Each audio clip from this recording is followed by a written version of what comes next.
Алдыңғы видеолардың бірінде жетекші бұтақты кесуге бола ма деген сұрақ болған. Бүгін біз жетекші бұтақ деген не, және де қаңқа бұтақ деген не, оларды қалай ажыратамыз, қалай таңдаймыз, және де қайсысын кесеміз, қайсысын кеспейміз, сол туралы мен түсіндіріп беремін.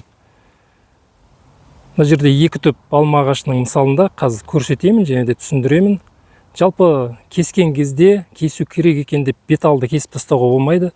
Өйткені мына жерде мысалға алатын болсақ, 30 бұтақ тұрса, оларды кесу керек екен деп барлығын бытырлатып кесіп тастайтын болсақ, мына 30 бұтақ бізде кемінде 90 немесе 100 бұтаққа айналады. Өйткені әрбір кескен жерден 3-4 бұтақ өсіп шығады. Одан кейін бұл жер не болады? Катастрофа болады. Одан біз ешқандай пайда алмаймыз, зиян көреміз. Сондықтан да кесудің жүйелілігін бүгін мен сіздерге түсіндіремін. Мына жерде екі түп алма ағашы, біреу кішірек, біреу үлкендеу. Сол кішірек алмадан бастап екеуін де қазір сіздерге көрсетемін. Мына кішірек алмадан бастайтын болсақ, мынау енді түп жағынан бастап қарастырайық. Мына жерде ортаңғы діңгек кетіп жатыр. Осы ортаңғы діңгектің ары қарай жалғасы осы жетекші болып саналады. Ортаңғы жетекші немесе центральный лидер дейді. Осы біздің жетекшіміз. Одан кейін қаңқа бұтақтар енді. Енді төменгі жақтан бірінші деңгейдің қаңқа бұтақтары солар таңдалады. Олар өте мықты, ең діңгек тараған, ең мықты бұтақтар сол қаңқа бұтақтар. Орысшасы айтқанда скелетная ветка. Бұлардың саны 4 немесе 5 болған дұрыс. Бұлардың саны 4 немесе 5 болады. Енді осылар мына жерден қарасақ, мынау 1, 2, 3, 4. Дәл қазір біз жерде 4 қаңқа бұтақ бар.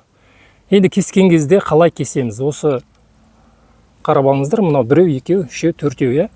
Кескен кезде қазір енді жаз мезгілі болғандықтан жазда кесу туралы мәлімет берейін. Енді осы қаңқа бұтақтардың, мына қаңқа бұтақтың бұның да жетекшілері бар міне. Ең ұшындағы бұтақтар, бұларды да жетекші деп атасақ болады, бірақ та мына ортаңғы жетекшіден ол бөлік. Ортада жалғыз ғана жетекші, мыналар енді қаңқа бұтақтың әрбір ұшындағы жетекшілері. Жаз күнінде кескен кезде бұларды кеспеген дұрыс. Бұларды кеспейміз. Кесу қажет болса, ерте көктемде немесе қыс мезгілінде, жалпы кесудің екі түрі бар. Кесу қыс мезгілінде немесе ерте көктемде болуы мүмкін, жалпы ағаш ұйқыда кезде. Ал екінші кесу түрі осы жаз кезінде кесетін, ол немесе зеленая операция, орысшасын айтқанда. Сол қазір біз жаз күні кесуді қарастырып жатырмыз. Мынау бір жылдық мынау қаңқа бұтақтың жетекшісі, бұны біз жаз күнінде кеспейміз. Қазір кескен кезде жеміс ағаштарын қазір кесу жұмыстарында бұларды кеспеген дұрыс. Мына енді ортаңғы жетекшіні де бұны да кеспегеніміз дұрыс. Бұларды егер кесу қажет болса, қыстың күнінде немесе ерте көктемде ағаш ұйқыда кезде кескен кезде сол дұрыс болады. Өйткені не үшін бұларды кескен кезде біз бұлардан көбірек бұтақ алу үшін кесеміз. Ал енді қазір кесетін болсақ, бұдан кескен бұтақтарымыз жазда кескеннен кейін бұл жерде мықты бұтақ тарамайды, және де ол кесілген бұтақтар жетіліп үлгермей де қалуы мүмкін. Сондықтан мына жер пайдасыз бұтаққа айналып қалады. Ал енді мына қаңқа бұтақтар және де жетекші бұтақтар пайдасыз бұтаққа айналған кезде ол мына жеміс ағашының дамуына өте кері әсер етеді. Сондықтан да мына бұтақтарды кеспейміз. Мынау бір қаңқа бұтақ, мынау біріншісі. Соларды мысалға қарайтын болсақ, оның іш жағындағы мынандай тігінен ішке қарай өскендерді осыларды ғана алсақ болады. Ал енді мынаның қаңқа бұтақтың өзін, ұшын бұларға мүлде тиіспейміз жаз күні кесу кезеңінде. Ал енді оның үстінде орналасқан мына екі ортадағы ешқандай маңыз бермейтін мынандай бұтақтарды бұларды қысқарта береміз. Міне бір бұтақ, мына екінші бұтақ. Бұлардың да бұл екінші бұтақтың да ұш жағына тиіспейміз, және де мына ішке қарағандарын осыларын ғана қысқартып қойсақ болады. Міне ішке қарап қалыңдатушыларын осыларды ғана осы қаңқа бұтақтан тараған бұтақтарды осылай кішкене аздап қысқарта берсек, одан ешқандай зиян жоқ. Бірақ та мына ұш жағына тиіспейміз. Екінші бұтақ кетті. Үшінші бұтақты да дәл солай. Мынау ұш жағы, мынау жетекшісі, мына үшінші қаңқа бұтақтың, оның да ұшын қысқартпаймыз. Ішке қарағандарын ғана осылай кішкене ұштарын азайтып қысқартып қойсақ болады. Міне төменгі бұтақтарын қысқартып жатырмыз, ұшына тиісіп жатырған жоқпыз. Үшінші бұтақ, мына жерде төртіншісі. Бұны да дәл солай ұшына тиіспейміз. Мына жерде қатты өскен бұтақтар болмаса, бұларға ештеңе жасамаймыз. Ортаңғы жетекшіні таңдадық. Мынау жетекшіміз, қаңқа бұтақтар таңдалды. Жетекшіге тиіспейміз, қаңқа бұтақтардың жетекшілеріне тиіспейміз. Ал енді олардың ортасында орналасқан мынандай бұтақтар, мынандайлар, осыларды қысқарта береміз. Мынаны ұзындап алсақ болады. Мынаған қысқартамыз. Мынаны қысқартамыз. Мынаны қысқартамыз. Мынаны қысқартамыз. Өйткені бұл мыналарды не үшін біз қорықпастан қысқарып жатырмыз? Бұл бұтақтар мына ағаштың сұлбасына, дамуына ешқандай маңыз бермейтін бұтақтар. Сондықтан оларды біз ешқандай қорықпастан қысқарта береміз. Жартысын аламыз, немесе жартыдан аздау. Жартыдан азын да қалдырсақ болады. Кейбір жағдайда тіпті 10 см, 15 см ғана қалдырып кестірсақ та болады. Енді қандай нәтиже алдық? Қазір мына жерде 1-2 бұтағы қалды. Соларды да алып алайын. Мынаны алдық. Мынаны алдық. Енді біз қарайтын болсақ, міне ортаңғы діңгек, одан тараған міне қаңқа бұтақтар, және де мына ортаңғы жетекші ерекшеленіп көрініп тұр бізде. Ал енді одан төменгілер кәдімгідей айқындалды. Міне. Егер бұл ағаштың мысалында түсініксіз болса, қазір келесі ағашта тағы да көреміз. Мына жерде бізде одан да үлкен алма ағашы.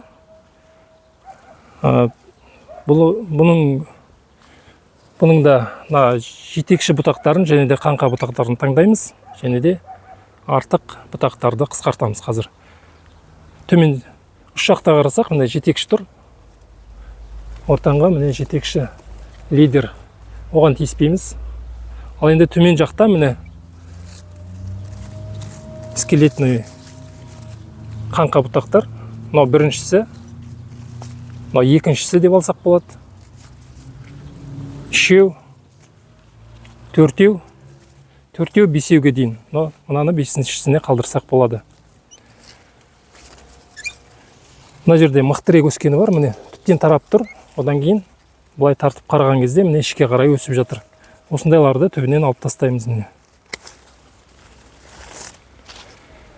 ұш жағына тиіспейміз.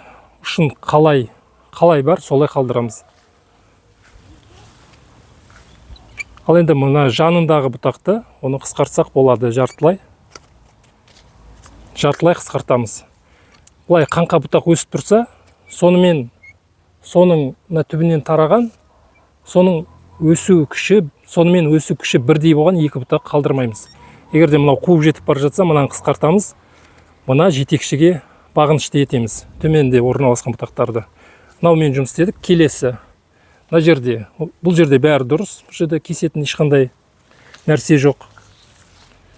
Үшіншісі, бұл жерде де бәрі дұрыс, тек қана мына жетекшісімен мынау жарысып бара жатыр. Не әлгінде айтқандай, мынау жетекшісі болса, мына қаңқаның, оның мына жарысып өсуші бәсекелесі мынаны қуып жетіп алды. Ондай жағдайға жол беруге болмайды. Сондықтан да мынаны қысқартамыз, мынаның өсуіне жол береміз. Ал енді келесісі, бұл жерде бәрі жақсы. Одан кейінгісі, мына жерде бұл да дұрыс. Ал енді мына жерде тағы да мынандай ішке қарағаны бар. Ол егер қатты өспесе, оны қысқартсақ болады. Мынандай 10 сантиметрдей қалдырып, ұш жағына тиіспейміз. Ұзын болып тұра береді. Міне. Мынағанда әзірге тиіспей қойсақ болады. Төмен жақтағы 4-5 бұтақты таңдағаннан кейін, енді одан жоғары орналасқандарды енді біз тағы да осылай қысқарып шығамыз. Міне. Біреу, екеу кетті. Үшіншісін алдық. Мына жерде тағы да арасына қыстырылғандары бар. Оларды төмендеу алсақ болады. Мына жерде міне төмен жақтан шыққан жоғары жақтан мықты болып кетіп жатқан жағын алып, мына әлсізіне қарап бағытын бұрсақ болады. Мынаны қысқарттық. Мынаны да қысқартып қоямыз. Мынаны да қысқартамыз.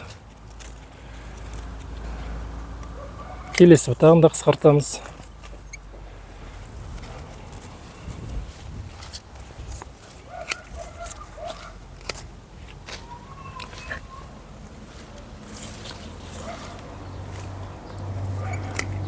Тағы бір бұтақ.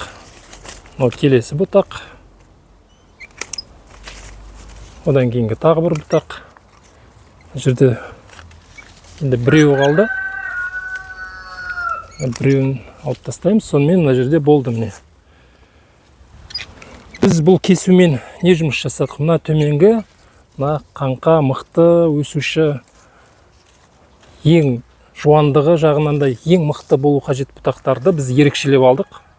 Оның өсуіне жол береміз. Ұштарын қысқартпаймыз. Әрқайсының міне ұштары қалай тұр, солай қалды. Одан кейін онымен екі ортадағыларды мына жерде қысқартып тастадық.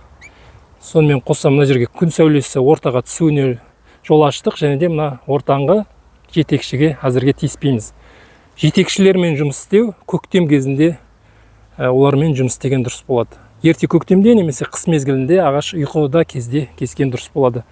Сонымен алғанда бізде мынандай нәтиже. Қаңқа бұтақтар ерекшеленді. Ортадағы маңызсыз бұтақтар қысқартылды. Және де ортаңғы жетекші ерекшеленіп қалдырылды. Егерде осыған дейінгі кеспеген кездегімен мынаны салыстыратын болсақ, қазір біраз мына жеміс ағаштының бойы біраз жеңілдеп, біраз ашылып қалды. Және де қайсы бұтақ қандай екені қазір біз бірден айта аламыз. Мынау міне ерекшеленіп тұр қаңқа бұтақ, арғысы, анау да сондай. Бұларды ерекшелеп қалдырып, осыларға таңдау жасап, осылардың жақсырек өсуіне, жақсырек дамуына біз мүмкіндік бердік. Бүгінге осындай мәлімет пайдалы болған болса, арнаға жазылып, лайк батырмасын басып қойыңыздар. Келесі эфирде кездескенше.